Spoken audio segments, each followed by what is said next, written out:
देखो, ट्रांसफॉर्मर जो है वो क्या होता है, जो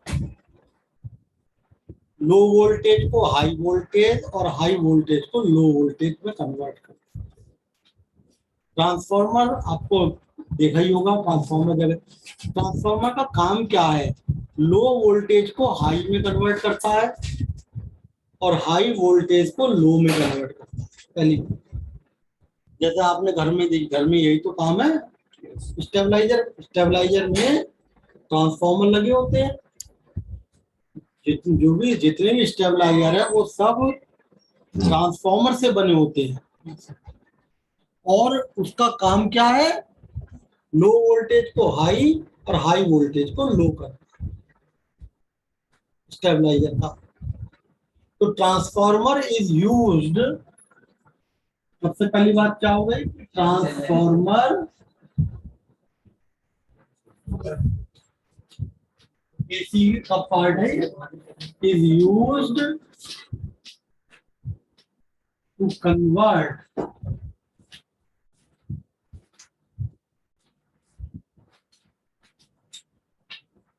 लो वोल्टेज और low alternate voltage into high and high alternate voltage into low। पहली बात तो ट्रांसफार्मर का काम ये है कि ये लो अल्टरनेट वोल्टेज को हाई बनाता है और हाई अल्टरनेट वोल्टेज को ये लो बनाए, है ना, लो अल्टरनेट वोल्टेज को। अब करंट में भी यही है,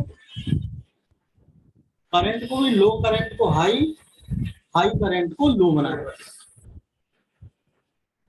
ट्रांसफॉर्मर। अब इसमें देखिए क्या है, सबसे पहले दो तरीके के ट्रांसफॉर्मर है, step up, step down. Step up transformer क्या होता है,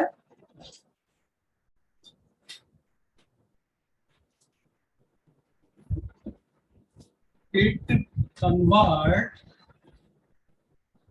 स्टेप अप, अप का मतलब बढ़ाने से, अप कर रहा है ये बढ़ा रहा है, तो स्टेप अप क्या करेगा, लो वोल्टेज को हाई वोल्टेज में कन्वर्ट करेगा।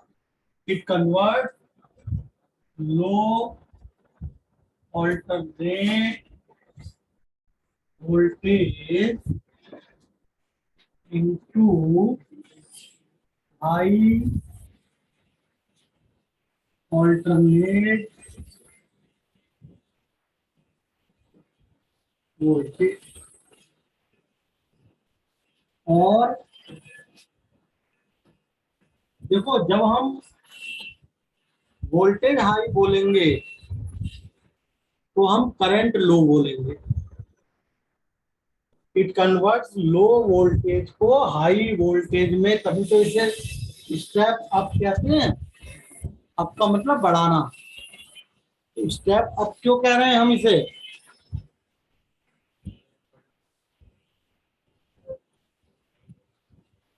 क्योंकि ये लो वोल्टेज को हाई वोल्टेज में कन्वर्ट कर रहा है।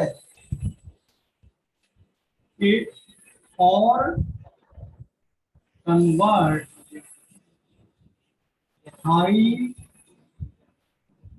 Alternate current into low. देखो उल्टा है, करंट में वोल्टेज को, लो वोल्टेज को हाई, हाई वोल्टेज बनाता है, करंट हाई से लो करता है, ठीक है ना। अब जो है ऐसा, ये अभी मैं बताऊंगा कि हम क्यों लो वोल्टेज जब बोलेंगे तो करंट हाई बोलेंगे, हाई वोल्टेज बोलेंगे तो करंट लो बोलेंगे। दूसरा ट्रांसफॉर्मर आता है step down.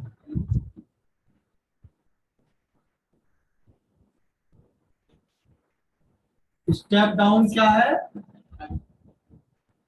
converts high alternate voltage, देखो स्टेप डाउन, डाउन कर रहा है, डाउन का मतलब नीचा, नीचे कर रहा है ये, किसको, वोल्टेज को। ये जो स्टेप अप और स्टेप डाउन नाम पड़े हैं, ये वोल्टेज के बेस पे पड़े हैं, करंट के बेस पे नहीं। स्टेप अप का मतलब जो वोल्टेज को अप करे, वोल्टेज को उठाए, और स्टेप डाउन का मतलब वोल्टेज को कम करे। It convert high voltage into low, और कन्वर्ट, अब देखो हाई वोल्टेज से लो है तो लो ऑल्टरनेट करंट इनटू, बात नहीं भाई, हाई ऑल्टरनेट करंट, क्योंकि दोनों लिखना इसलिए जरूरी है, हो सकता है एक नंबर में वो कह दे कि एक स्टेबलाइजर है जो हाई करंट को लो करंट में कन्वर्ट कर रहा है। बताइए कौन सा स्टेबलाइजर है? हाई करंट को लो, तो हाई करंट को लो यानी कि लो वोल्टेज को हाई, करंट में और वोल्टेज में उल्टा है ना। तो जब हाई करंट को लो कर रहा है तो वोल्टेज को लो को हाई कर रहा है, तो जो लो वोल्टेज को हाई करेगा वो हो गया स्टेप अप। तो ऑप्शन में स्टेप अप ट्रांसफार्मर करेक्ट है ये। अब इसका प्रिंसिपल क्या है?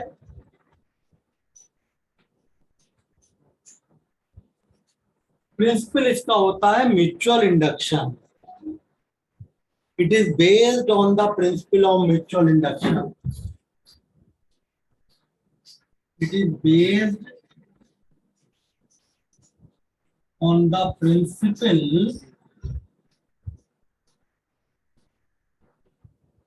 of mutual induction। अब 1 मार्क्स में ऐसे ही ना, इसने कह दिया कौन सा प्रिंसिपल है। पहला ऑप्शन इलेक्ट्रोमैग्नेटिक इंडक्शन, दूसरा म्यूचुअल इंडक्शन, तीसरा सेल्फ इंडक्शन, चौथा एडी करंट दे दिया हूं, तो कोई भी और।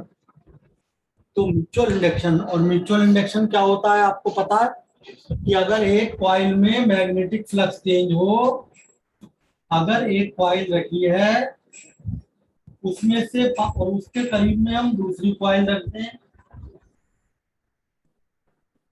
और इस कॉइल में से पास होने वाली magnetic line of force change करें, तो पड़ोस वाली कॉइल से भी magnetic line of force change हो जाएंगी, मैग्नेटिक फ्लक्स चेंज हो जाएगा और इंड्यूस करंट डेवलप हो जाएगा। It is based on the principle of mutual induction. Whenever there is a change in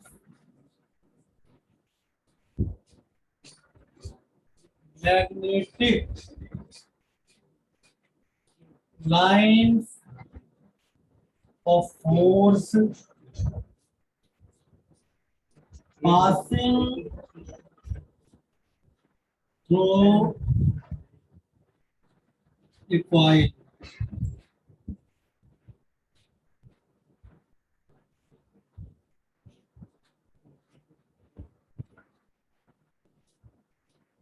there whenever there is a change in magnetic line of force passing through a coil,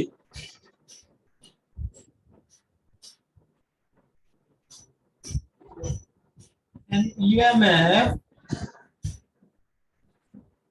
induces in the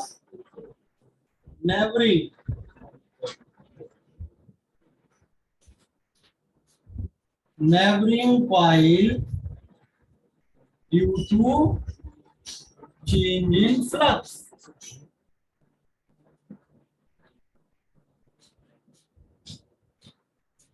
तो यही तो है mutual induction कि अगर किसी coil से पास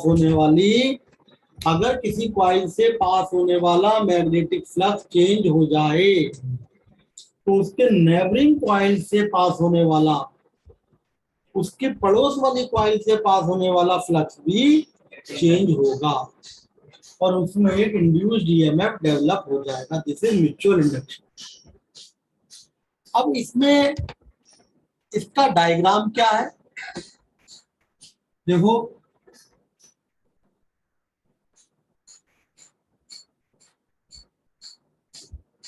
तो diagram simple आपने देखा भी होगा कि इसमें एक ऐसे कोर होती है आयरन की, आयरन शीट टाइप की, ये बल्क बल्क पीस होता है। ये इसको पत्तियों में काट देते हैं ऐसे,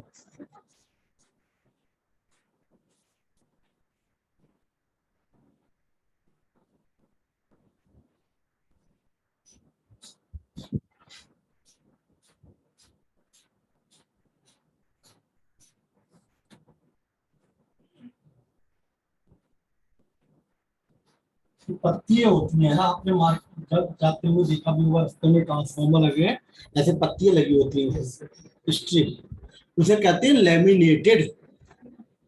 लेमिनेट का मतलब एक तो हो गया सॉलिड पीस, और एक सॉलिड पीस को जब हम बीच बीच में से पत्तियों में काट देंगे तो वो कहलाएगा लेमिनेटेड। लेमिनेट करने से एडी करंट कम हो जाता है। बल्क पीस में एडी करंट प्रोड्यूस होती है। तो एडी करंट की डेफिनेशन क्या थी कि जब किसी बल्क पीस में से पास होने वाली मैग्नेटिक लाइन ऑफ फोर्स में चेंज हो तो उसमें एडी करंट प्रोड्यूस होती है। इंड्यूस करंट लार्ज अमाउंट में जो हीट प्रोड्यूस करती है, तो एडी करंट से बचने के लिए बल्क पीस की बल्कनेस को खत्म करना पड़ेगा। तो इसलिए उसे पत्तियों में काट देते हैं। 1 मार्क्स में क्वेश्चन बन सकता है, what is the purpose of lamination of in transformer? Eddy current को रिड्यूस करने के लिए। एनर्जी लॉस कम होता है उससे, क्योंकि एडी करंट क्या है, जब किसी बल्क पीस में करंट पास होती है तो उसमें लार्ज इंड्यूस करंट डेवलप हो जाती है। जब किसी बल्क पीस में से पास होने वाली magnetic line of force change हो तो उसमें एक बहुत हाई अमाउंट में इंड्यूस करंट जनरेट हो जाएगी, जिसे हम कहेंगे eddy current. And eddy current से हीट प्रोड्यूस होती है। Eddy current is a type of loss of energy. उससे बचने के लिए बल्कनेस को कम करा जाता है, पत्तियों में काटा जाता है, जिसे हम कहते हैं लेमिनेट। तो लेमिनेट, और इसके दोनों तरफ आपने देखा होगा ऐसे कॉइलें लगी होती, लपेटी होती, दोनों तरफ कॉइल, ये कहलाएगी प्राइमरी कॉइल। और एक कॉइल ये लगी हुई है, ये कहलाती है सेकेंडरी कॉइल। Primary, secondary. जिस वोल्टेज को हमें कंट्रोल करना है उसको हम प्राइमरी कॉइल में देते हैं।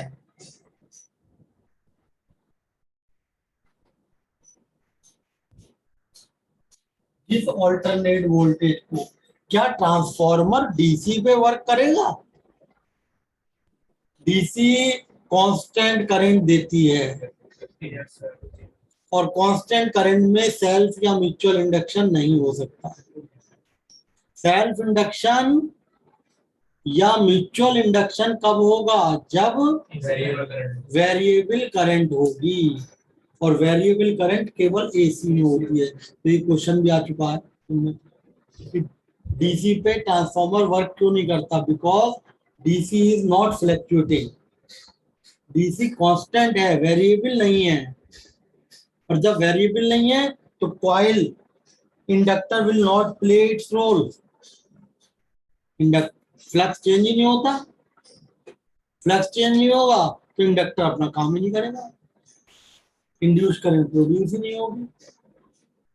तो जिस एसी वोल्टेज को कंट्रोल करना है उसको हम प्राइमरी में देते हैं, और कंट्रोल करने के बाद जो हमें मिलेगी वोल्टेज वो सेकेंडरी में ले लेते हैं हम, लोड रेजिस्टेंस लगा करके। This is load, R L, L का मतलब लोड। बहुत हाई रेजिस्टेंस होता है ये लोड रेजिस्टेंस। लोड रेजिस्टेंस ही क्यों यूज करते हैं हमेशा वोल्टेज को लेने के लिए? V equal to I R. जितना आर ज्यादा होगा वोल्टेज उतना ही रुक जाएगा वहां पर। जितना रेजिस्टेंस की वैल्यू ज्यादा होगी, जितनी रेजिस्टेंस की वैल्यू ज्यादा होगी वोल्टेज का ड्रॉप उतना ही ज्यादा होगा। तो जितना यहाँ पे रेजिस्टेंस ज्यादा लोगे उतना ही वोल्टेज यहाँ पर ज्यादा रुकेगा, और जब ज्यादा रुकेगा तो सप्लाई भी ज्यादा होगा। तो ये हमने इसका डायग्राम बनाया कि इट कंसिस्ट ऑफ, जो इसमें क्या है, primary coil and secondary coil. Soft iron की लैमिनेटेड शीट है। लैमिनेटेड शीट क्यों यूज करते हैं? एडी करंट को मिनिमाइज करने के लिए। पत्तियों में काट देते हैं, ठीक है ना। क्वेश्चन आपसे क्या दिया, a student wants have a bulk piece of metal iron and he want to use it in a transformer, yeah, but there he find that there is a lot of energy loss. How can he avoid loss of energy? ऐसे बनाएंगे question. By lamination, by, दो तीन चीजें उन्होंने लिख के दे दी। By coiling, coiling करके, laminate करके, उसके ऊपर उसमें जो है दो चार ऑप्शन लिख दिए। तो लेमिनेशन से हम एनर्जी का लॉस, क्योंकि एडी करंट कम हो जाती है। अब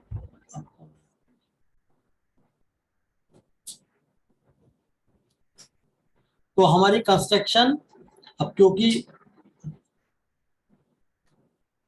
अब देखो, क्योंकि अब कंस्ट्रक्शन याद, वैसे याद करने से फायदा नहीं है, क्योंकि 1 मार्क्स में कुछ पता होना चाहिए होता क्या है। ट्रांसफार्मर का प्रिंसिपल म्यूचुअल इंडक्शन है। इसमें क्या है, एक सॉफ्ट आयरन कोर है लेमिनेटेड। लेमिनेटेड क्यों करिए? एडी करंट को मिनिमाइज करने के लिए। सॉफ्ट आयरन क्यों यूज करते हैं?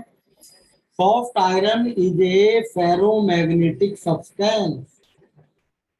सॉफ्ट आयरन एक फेरोमैग्नेटिक सब्सटेंस है, और फेरोमैग्नेटिक सब्सटेंस में मैग्नेटिक फील्ड बहुत आसानी से पास हो जाती है। Soft iron is a ferromagnetic substance.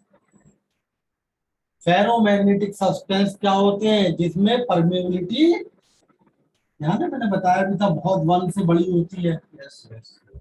Mu R is very very greater than 1 relative permeability. Magnetic line of force को अपने अंदर से पास कर लेता है।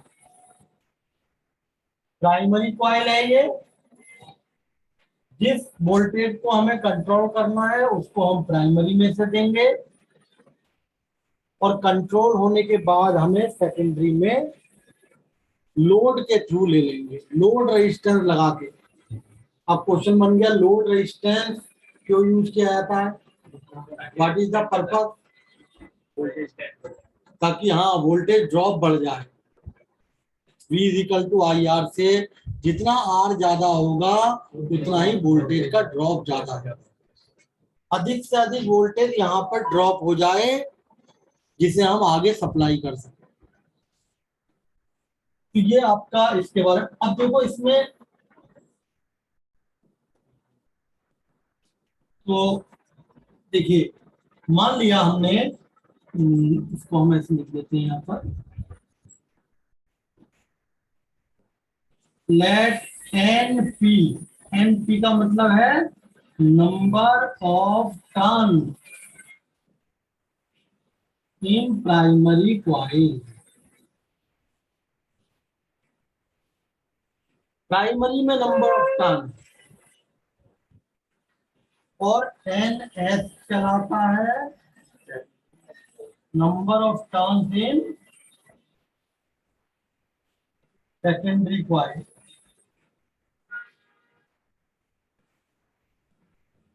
सेकेंडरी क्वाइल में number of turn N S कहलाएगा। स्टेप अप ट्रांसफॉर्मर में, step up transformer, number of turn primary में कम होते हैं, सेकेंडरी में ज्यादा होते हैं। प्राइम न, देखो, स्टेप अप और स्टेप डाउन बनाना जो है वो नंबर ऑफ टर्न पे डिपेंड करता है। अगर प्राइमरी में नंबर ऑफ टर्न कम है और सेकेंडरी में ज्यादा है, अब ये कौन सा हो गया? Step up. स्टेप अप हो गया ये, क्यों भाई? और इन स्टेप डाउन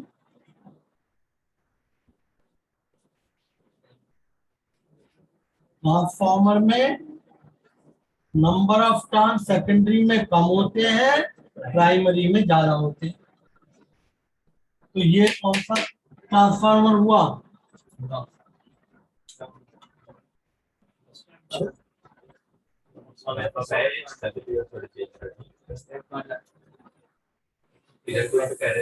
इस फिगर में ये कौन सा ट्रांसफार्मर है?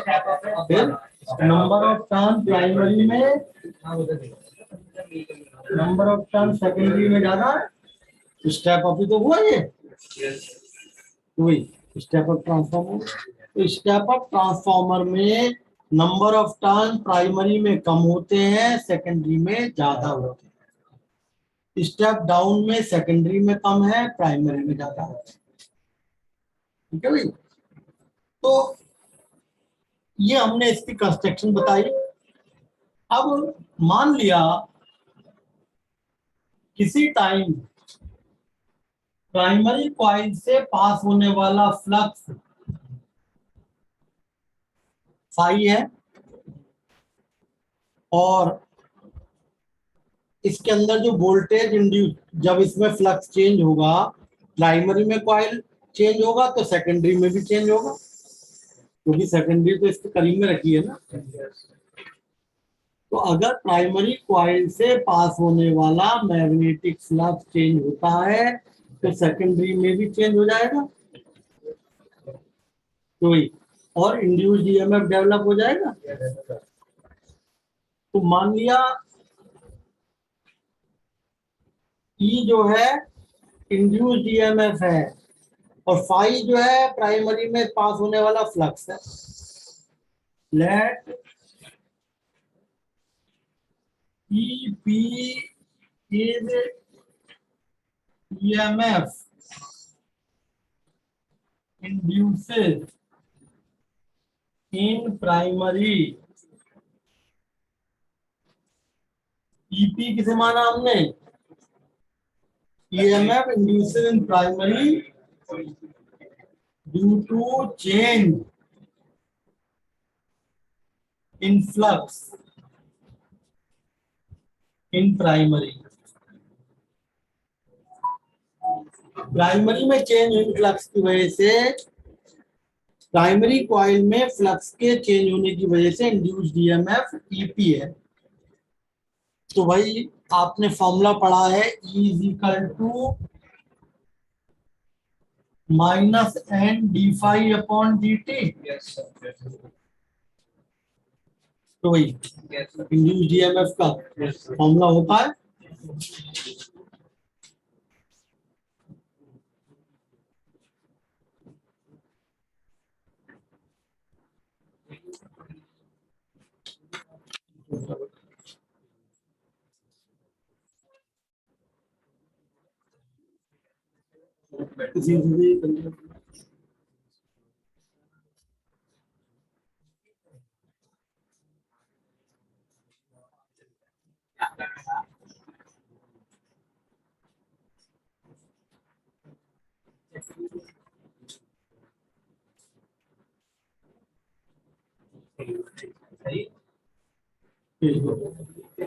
भेज दिए उसे। तो अब आप देखिए,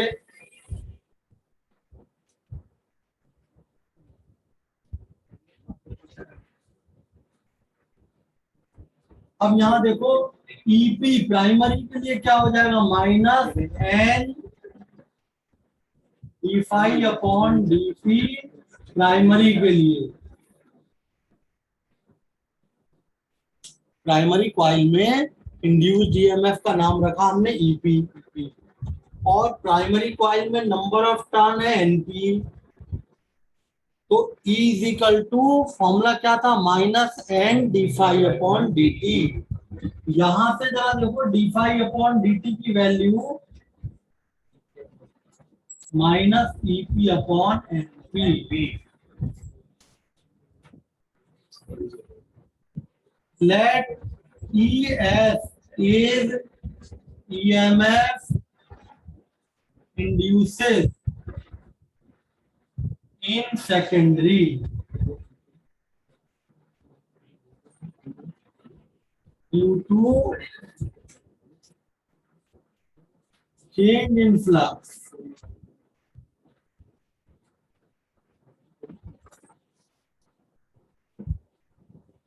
अब जब प्राइमरी में मैग्नेटिक फ्लक्स चेंज हुआ तो सेकेंडरी में भी तो फ्लक्स चेंज हुआ।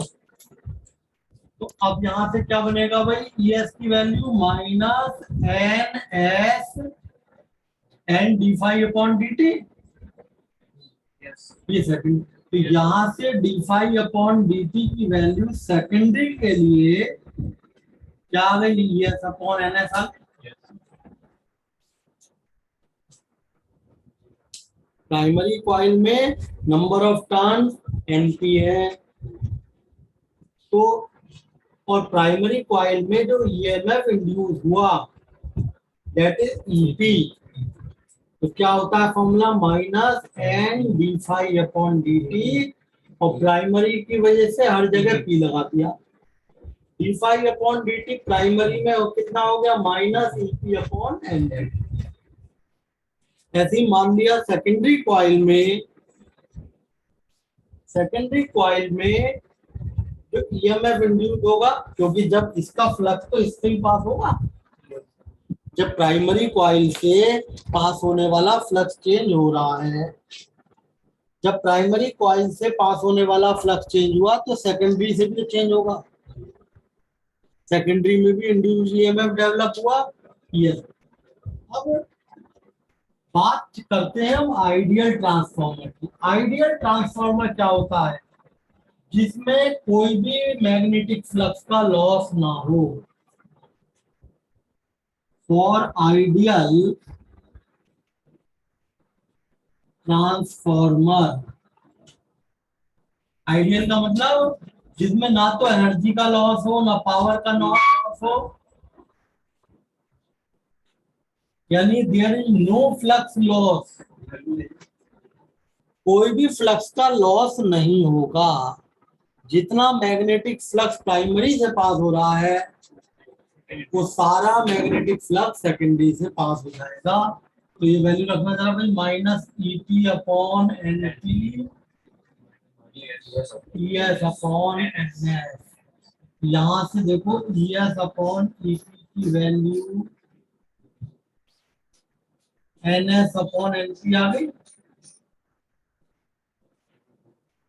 क्यों, ठीक है ना। ये सब भाई आपने देखा E is equal to minus D phi upon D T होता है। अब अगर प्राइमरी के लिए हम लगाएंगे फॉर्मूला तो ई पी का मतलब इंड्यूस्ड ईएमएफ प्राइमरी में, एन प्राइमरी का होगा और D phi upon D T rate of change of flux primary में। तो यहाँ से d5 अपॉन dt प्राइमरी में क्या आ गया, EP upon NP।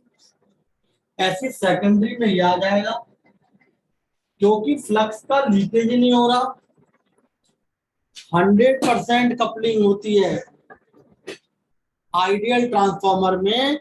There is no magnetic flux leakage. जितना फ्लक्स सेकेंडरी से पास हुआ उतना ही प्राइमरी से पास हो गया। याद है? अब फॉर स्टेप अप, अब यहाँ पे अब यूज कर लो आप स्टेप अप के लिए।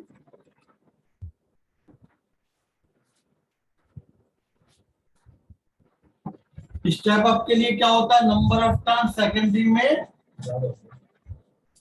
यानी कि NS upon NP greater than 1। तो भाई इसमें जो है स्टेप अप ट्रांसफार्मर क्या होता है, जिसमें सेकेंडरी में नंबर ऑफ टर्न ज्यादा होंगे, प्राइमरी में कम होंगे।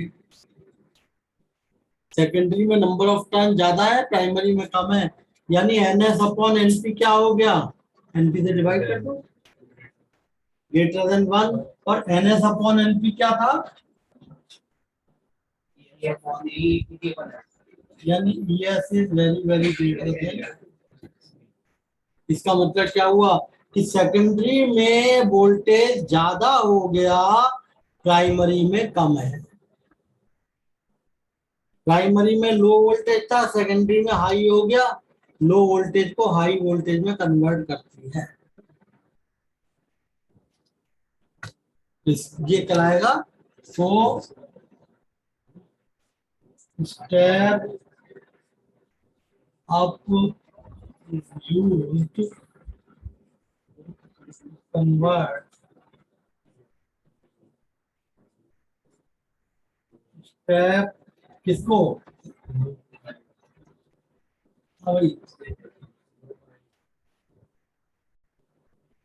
कन्वर्ट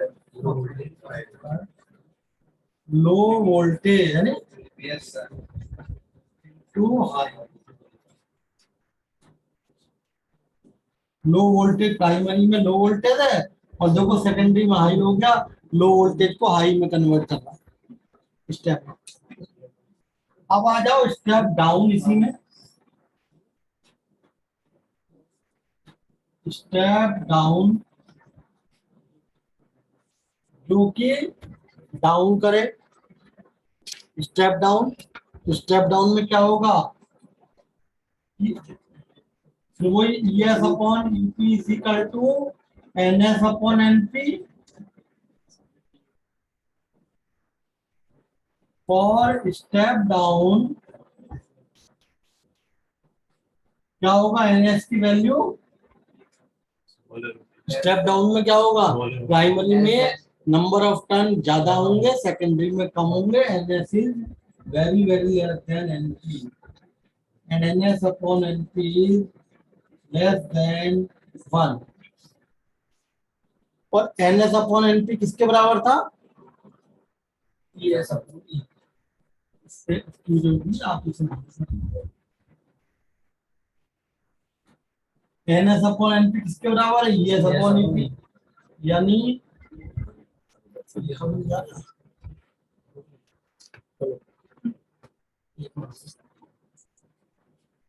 यानी ES upon EP is very very less than 1.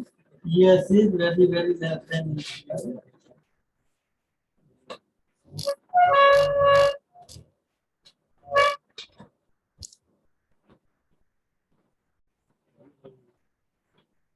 NS upon NP is very very less than 1. NS क्योंकि स्टेप डाउन ट्रांसफार्मर में सेकंड में नंबर ऑफ टर्न कम होते हैं, प्राइमरी में ज्यादा होते हैं। NS upon NP less than 1, और NS अपॉन NP को ES अपॉन EP रख दिया, आ गया। It convert high voltage into low alternate voltage. It converts high alternate voltage into low alternate voltage. अब देखिए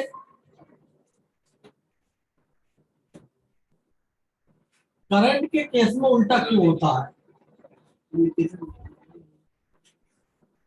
करंट के केस में हम उल्टा क्यों लेते हैं? देखो, करंट के केस में ट्रांसफार्मर के अंदर कॉइल लगी होती हैं। Transformer is made of coil. इसका मतलब कौन सा सर्किट है?